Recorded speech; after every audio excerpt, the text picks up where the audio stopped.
26 डिसेंबरला मार्गशीर्ष महिन्याच्या कृष्ण पक्षातील सफला एकादशी आहे। या एकादशीच्या दिवशी काय खास करायचं आहे, चला तर समजून घेऊया। या दिवशी नाम मंत्राचा जप करून नारळ, सुपारी, महाळुंग, लिंबू, डाळिंब, सुंदर आवळे, लवंग, बोर आणि धूप दीपाने श्रीहरीची पूजा करावी। सफला एकादशीला विशेषतः दीपदान करण्याची प्रथा आहे। रात्रभर वैष्णव पुरुषांसोबत म्हणजेच श्रद्धा व भक्तिभाव असलेल्या साधकांसोबत जागरण केलं पाहिजे।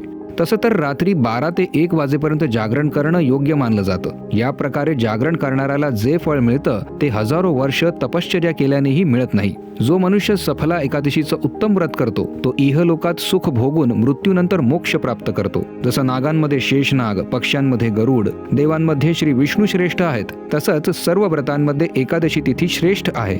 एकादशीची वेळ 25 डिसेंबर रात्री 10:29 पासून 26 डिसेंबर मध्यरात्री 12:43 पर्यंत राहील। व्रत उपवास 26 डिसेंबरला करायचा आहे। आणि हो, एकादशीच्या दिवशी तांदूळ व त्यापासून बनवलेले पदार्थ खाणे वर्ज्य आहे।